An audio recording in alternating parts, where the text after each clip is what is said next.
Hello students, today we will discuss about chapter 3 of Indian Economics of class 11th NCERT, that is economic reform since 1991. So I have listed down summary points for this chapter. So let's discuss these points in detail. The first point is the crisis in balance of payments led to the introduction of economic reforms in the country. As you are well aware that between the time from 1950 to 1990, there have been major economic reforms in agricultural sector, industrial sector, and other sectors. But the balance of payment crisis, as India was not able to pay the debt from FIIs, foreign institutional investors, it led to another set of economic reforms and the new economic policy in 1991.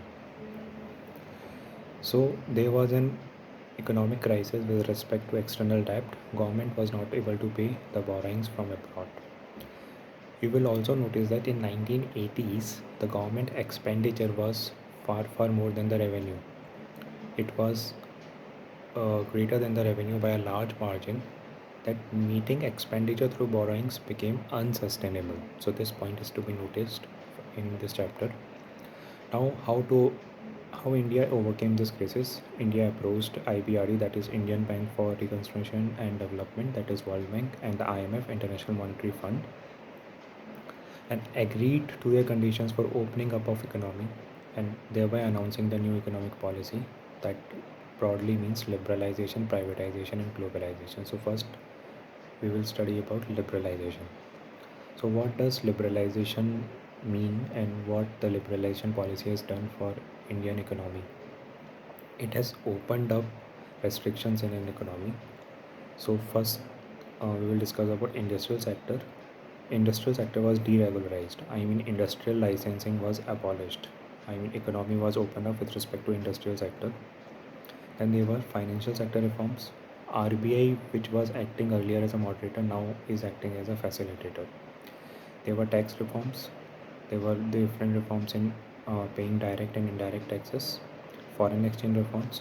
The value of rupee was devalued against the foreign currencies to remove the BOP crisis, that is balance of payments crisis. And there were other reforms in trade and investment policies. So that liberalization means. Now next thing is privatization. In privatization, the public sector enterprises were privatized by selling part of equity, and that is also known as disinvestment. I mean, a part of equity of public sector enterprises was sold off to private sector. Now next thing is globalization. Globalization, as you are well aware, it is the integration of Indian economy with world economy. Also this chapter mentions about an important organization, WTO.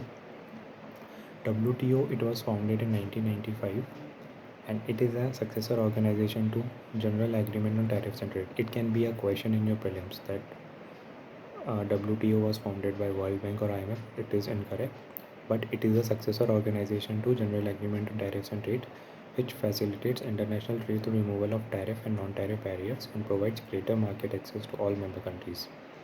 So this chapter is a bit important with respect to your mains and prelims examinations. So study this chapter in great detail from NCERT. Thank you. Hope this video finds useful for you. Thanks a lot, guys.